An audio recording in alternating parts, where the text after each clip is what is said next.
ያልተነገረ ፍቅር ልብ አንጠልጣይ ታሪክ ክፍል 12 ተራኪ ረዚቃ መሐመድ። ለቻናላችን አዲስ ከሆናችሁ ላይክ፣ ሼር እና ሰብስክራይብ በማድረግ ቤተሰቦቻችን እንድትሆኑ በአክብሮት እንጋብዛችኋለን።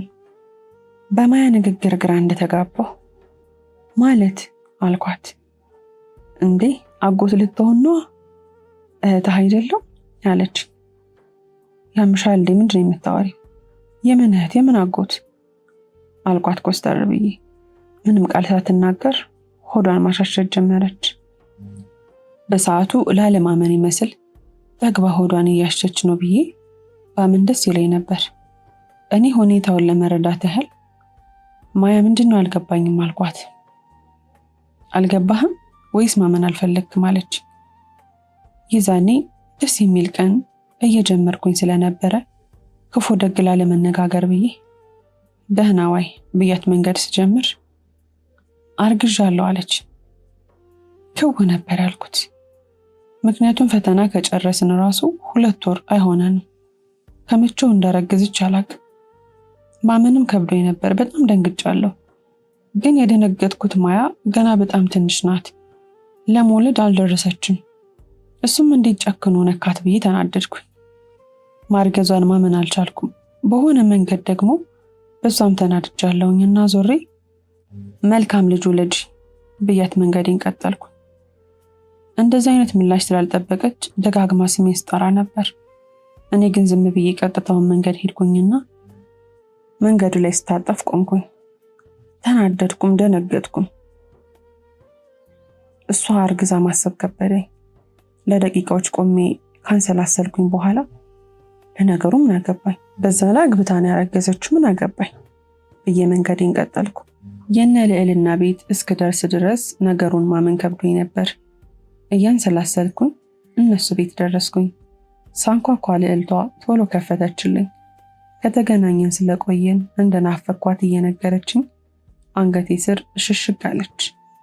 እቅፏን ሳገኝ ሁሉንም ረሳሁት። እዛው ተቃቅፈን ቆመን እያለ ሳሚ ሲመጣ ደንግጬ ቶሎ ለቀኳት። ሳሚን ፈገግ ብሎ ተመለከተኝና የእናንተን ፍቅር ማስቆም አልችልም ብሎ ፈገግ አለ። ከዛም ወደ ውስጥ ገባን። እንደ ሁሌው የሚገርም ቁርስ ከቡና ጋር ቀራርቧል። ቁጭ ብለን ከሳሚ ጋር ማውራት ስንጀምር ልዕልና አሁን ካሁን አጠገብ የመጣ ተቀመጠች ስል ቡናው ጋር ቁጭ አለች። ግራ ገብቶኝ እያየዋት እያለ ሰላም መጣ። ዛሬ ለሚኪ ቡና ካላፈላው ብላ ሳምንቱን ሙሉ ስትለማመድ ነበር አለችና ሰላም ብላኝ ቁጭ አለች። አቀማመጧ፣ ስርዓቷ ምናምን በቃ ምርጥ ናት። ብቻ ፈጣሪ ምን አድርጌለት ለዚህ ክብር እንዳበቃኝ አላውቅም። ሳሚ ለአስቸኳይ ነገር እፈልግሃለሁ ብሎ ስላመጣኝ በሰላም ነው የፈለግከኝ አልኩት ከተቀመጠን አይቀር ብዬ። ለአንተ አሪፍ እድል ይሆናል ብዬ ስላሰብኩኝ ነው። ፈጣሪ የሚልክልንን ቻንስ እንዳታባክን አስበህ መልስልኝ አለኝ አስቀድሞ። ባህሪን በደንብ የተረዳው ይመስለኛል። እሺ ምንድነው አልኩት።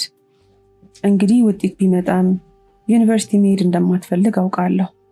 አንተ ደግሞ በራስህ ለፍተህ ማግኘት ነው የምትፈልገው። ስለዚህ እኔ ስራ እንድትገባ አመቻችልሃለሁ። ምን ታስባለህ አለኝ።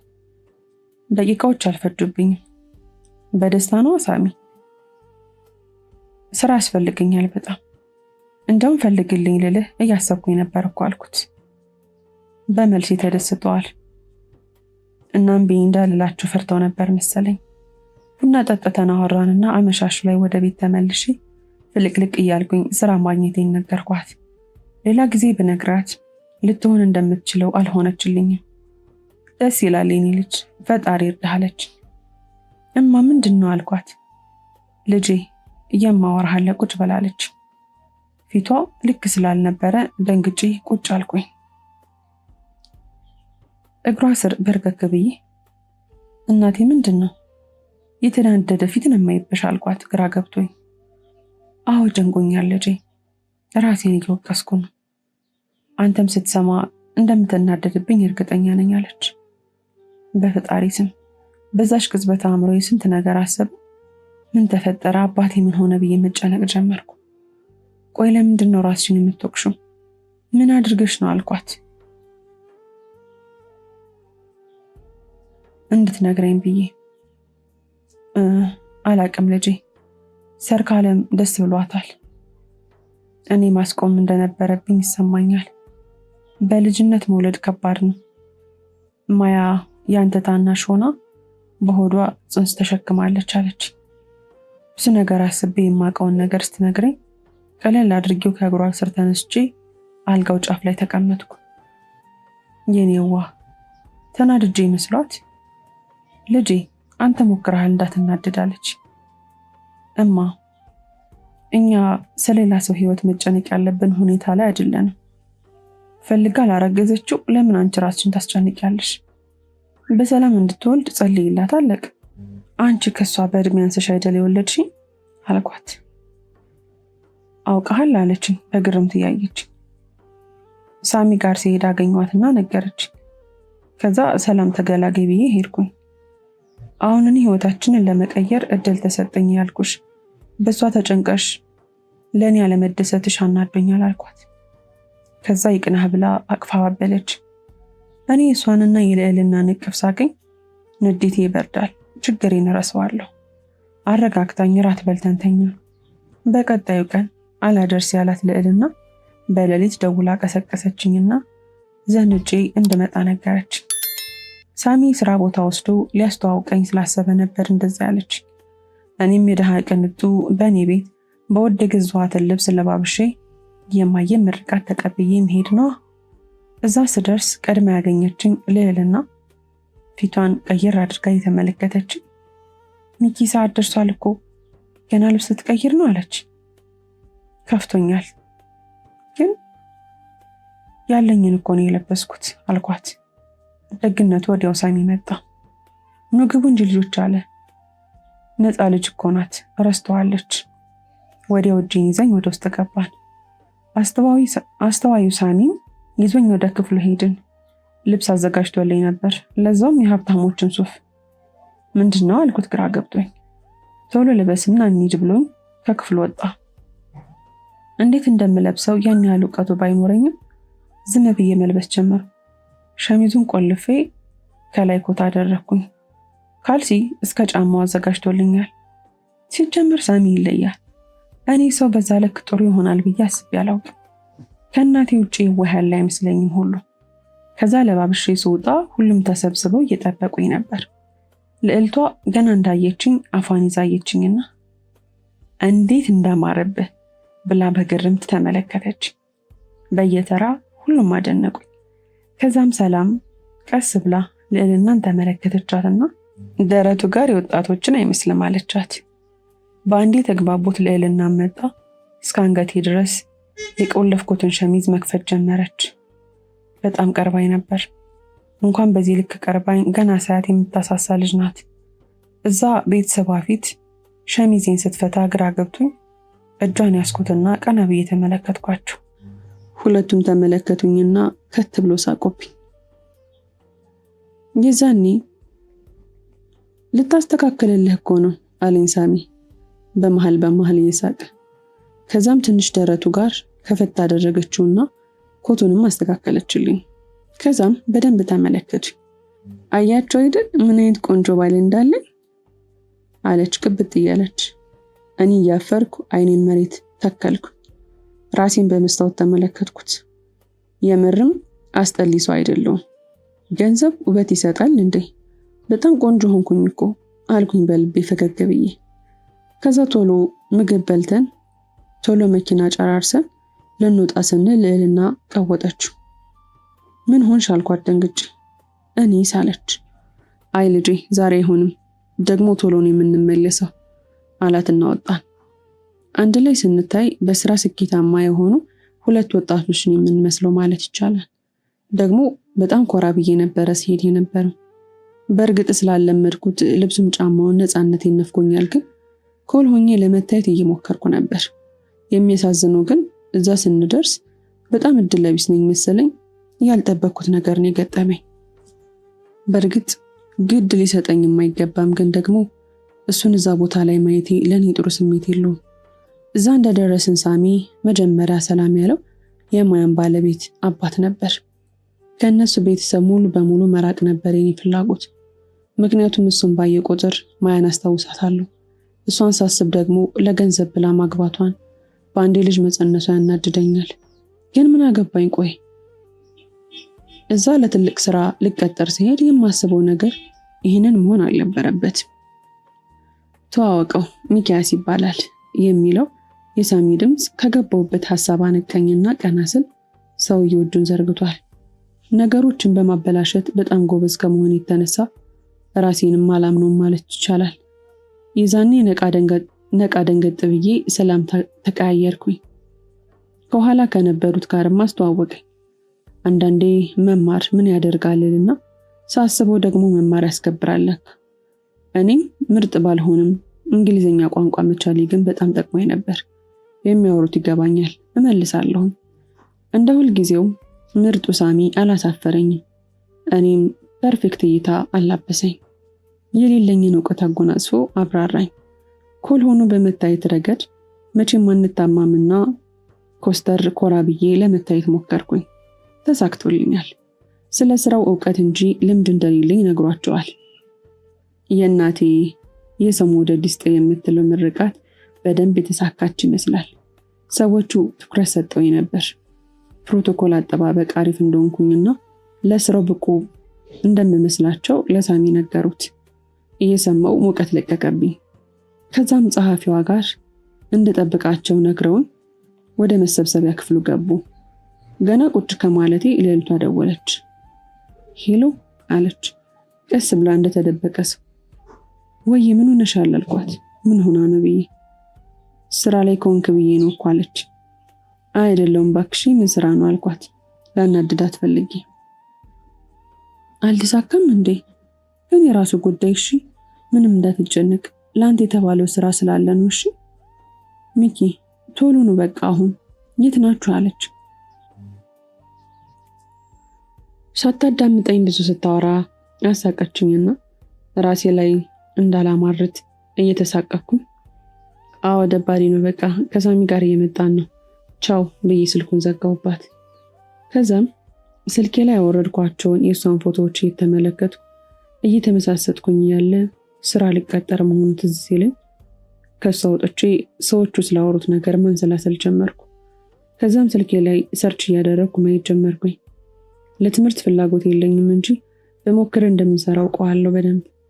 እናም እያየው ሳላስበው 40 ደቂቃ ቆይተው ነበር። ሲጨርሱ ሲመጡ እኔም ስልኬን አስገብቼ ከተቀመጥኩበት ተነሳሁ። እነሱም ለስራው በጣም ሰው እንደሚያስፈልጋቸው ሳሚ እንደነገራቸው ከሆነ ለስራው ብቁ ነው ብለው እንደሚያስቡኝና ፈቃደኛ እንደሆኑ ቀጣይ ሰኞ ስራ እንድጀምር ነገሩኝና በጣም ደስ ብሎኛል። አቀፌ ሁሉንም ብስማቸው ደስ ይለኝ ነበረ፣ ግን ፈገግ ብዬ አመሰግናለሁ አልኳቸው። ከዛም ከሳሚ ጋር ተያይዘን ወጣን። ከዛ ሰፊ ግቢ እስከምንወጣ ዝም አልኩኝና ልክ መኪና ውስጥ ስንገባ ከልብ ያቀፍኩት። አመሰግናለሁ ያን ሰው አለሱ ፈጣሪ በሱ በኩል ህይወቴን ያስተካከለልኝ ነው። ለእናቴ እንደደረስኩላት ተሰማኝ። ከዛም በደስታ እየቦረኩ ወደ ቤት ሄድን። በሩን ገና ነካ ስናደርገው ቆማ ስትጠብቀን የነበረችው ልዕልቷ ቶሎ ከፍታ አቀፈች። ችግር የለውም እሺ አባ ሌላ ስራ ይፈልግለታል ብላ ሁለታችንንም በየተራ ተመለከተች። ነገሩ ግራ የገባው ሳሚ ምን ሆነሻል? ሁሉም ወደውን የተቀበሉት የተባረከ ልጅ አለ። ከዛ ሳላስበው ሳቅ ያመለጠኝ። ስቀልድ እንደሆነ ሲገባት እሪ ነው ያለችብኝ። ደብሯቸው ይመጣሉ ብላ የሚገርም ምሳ ሰርታ ነበር የጠበቀችን። ከዛም ወደ ቤት ለመሄድ ስለፈለኩኝ ለእናቴ ለመናገር ስለቸኮልኩኝ ልሄድ በቃ አልኳቸው። ወዴት አለች ልዕልና ቀደም ብላ። ወደ ቤት መሄድ አለብኝ ብዬ ገና ሳሚን ለማመስገን ከተቀመጥኩበት ስነሳ አይ ወደ ቤት መሄድ አትችልም አለኝ ሳሚ። ግራ ገብቶኝ ደንግጬ ማለት አልኩት።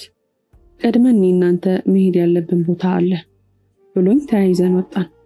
ከዛም ወደ ሀብታሞቹ ልብስ መግዣ ቤት ሄድን። ከዛ በጣም የሚያማምሩ ሱፎችን ገዛልኝ። ምክንያቱም እዛ ቦታ ላይ ጽድት ያለ አለባበስ ግዴታ ስለነበረ ነው። ሳሚ ግን ከልክ ያለፈ ደግነት ይሆን የልጁ የወደፊት ባል መሆኑ የታውቆት ባላውቅም ብቻ ግን ከልክ በላይ ያደረገልኝ ነው። በጣም ብዙ ብር ነው ያወጣው፣ ግን ደግሞ ምንም አልመሰለው። ከዛም በራሱ መኪና ወደ ቤት አደረሰኝ። የሚገርመው እኔ እነሱን ቤተሰብ ተቀላቀየ ራሱ አንድም ጠንግቡ ብያቸው እንኳን አላውቅም። ለነገሩ ሳስበው የማለት ድፍረቱም አይኖረኝም። ብቻ ግን እንደ ሁሌው በር ላይ አድርሰው ሊመለስ ሲል ብቅ አለች። ገና ስታየው በር መጣ፣ አገላብጣ ሰላም አለች። ከዛማ ስራው እኮ ተሳካ፣ ሳሚ ስራ ሊያስቀጥረኝ ነው፣ ልጅሽ አደግኩልሽ አልኳት በፈገግታ ተሞለች። የኔ ህልም ለእናቴ መድረስና እንደ ልቧ የምትገባበት ትልቅ ቤት መግዛት ነው። ማሳካቴን ሳላቅ በእቅዴ ብቻ ደስታዬን ከመጠን በላይ ሆኖ ነበር። የኔ ደስተኛ እልልታዋን እያሟሟቀች እኔንም ሳሚንም ሳመች። የኔ ልጅ በምን ቀን አንተን እንደተዋወቀ አላውቅም፣ እንደው አምላኬ ሲሰማው ነው እንጂ አለች። እኔም እስማማበታለሁ በደንብ። ከዛማ እንዲገባ ብትጋብዘውም እኔ ስላልፈለግኩኝ አይ መሽቷል ምናምን ብዬ ወደ ቤት እንዲሄድ አደረግኩ። ከዛም ቤት ገብቼ ብርቅ ሆኖብኝ ይገዛልኝን ልብሶች 10 ጊዜ እየለካውን ለእናቴ ሳሳያት ሳውልቅና ስለብስ ቆየው። ከዛም ካርድ ሞልቼ ኦንላይን ስገባ ልዕልቷ ልብስን ስሞክር ያነሳችኝን ፎቶ ላከችልኝ። ከዛ ራሴን እያየሁት በትንሹ ተደሰትኩኝና ወደ ቀልቤ ተመልሼ እኔ አንቺ ባል እያልኩኝ አሽኮርምሚያት ስናወራ ቆይተን ተኛው። ቀጣዮቹን ቀናቶች አመት ነው የሆኑብኝ። የሆነ ጎኔ ማድረግ እንደማልችል እያሰበ እየነገረኝ ውስጤ እንዲረበሽ ያድርጋል። ከዛ ግን ቀላል ነው እያልኩኝ ራሴን እያሳመንኩኝ ቆየው። ደግሞ የሚያስጨንቀው ስራ የምጀምረው ሰኞ ውጤት የሚወጣ ሰኞ ማታ ሆኖ ተገኘ። እኔም ቀኑን እንደምንም መግፋት ጀመርኩ። በቀጣዩ ቀን ተኝቼ 4 ሰዓት ምናምን ሆኗል። ስልኬን ሳየው 5 ጊዜ ምናምን ደውላለች ልዕልቷ። ምን ሆና ነው ብዬ ልደውልላት ስል እናቴ ቶሎ ብላ ወደ እኔ መጣ። ተነስ ቶሎ ተነሳለች። ምን ነው እናቴ ምን ተፈጠረ አልኳት ደንግጬ። ያቺ የምታሳሳው ልጅ የምታምረው ቆንጅየዋ ልጅ በር ላይ ቆማለች፣ ቶሎ በላለች። ክው ነበር ያልኩት። ምንም ድህነቴን ብታቅ ራሱ ያቺ ሞልቃቋ ልዕልትን እዚህ ቤት ላመጣት አልችልም። ከዛ የፈጠነ ተነስቼ ታጥቤ ለባብሼ ቶሎ ወጣሁኝና ከዛ ሰፈር ይዣት ጠፋሁ። ከዛ አብረን ስንዞር ዋልን። ከሷ ጋር ሲሆን ቀኑ ቢሮጥም ደስ ይል ነበር። የማይሰልሽ ቀን ያሳለፍነው። ከዛም ወደ ቤት ስመለስ የእናቴን ሽሮ በልቼ ለጣልኩኝ። እንደምንም የማይደርስ የለምና ቀኑ ደረሰልኝ። ሰኞ ቀን ሌሊት ተነስቼ ጂም ደርሼ ተመለስኩና ሻወር ወስጄ በስልኬ በተማርኩት መሰረት ጽድት ብዬ ለብሼ ሳሚ መጠበቅ ጀመርኩ። እናቴ ቤቱን ፏ አድርጋ ሳምራ ቡና ፍልታ ነው የቀሰቀሰች። እኔ ግን ግፌ ስንት ነገር ማረጉ እያለ ጭራሽ ደግሞ የግል ሹፌር ያረኩት በሉት። ብቻ ግን ቤተ እምነት ደረስንና ተሳልመን በዛው ሄድን። የመጀመሪያ የሥራ ቀን በጣም ማራኪ ነበር። ሁሉም ነገር ቀላል ነው። በተለይ የኔ ስራ ደስ የሚል ቀን ነው። ውለን ወደ ቤት ተመለስን። ማታ ውጤት ለማየት ተዘጋጀን። እናቴ አስቀድማ ስትጸልይ ነው ያመሸችው። እኔ ደግሞ ከኔ በላይ የማያና የልዕልቷ ውጤት ያሳስበኛል። እንደምንም ሰዓቱ ሲደርስ የልዕልቷን ኮድ አውቀው ስለነበረ የኔና የሷን ውጤት መመልከት ጀመርኩ።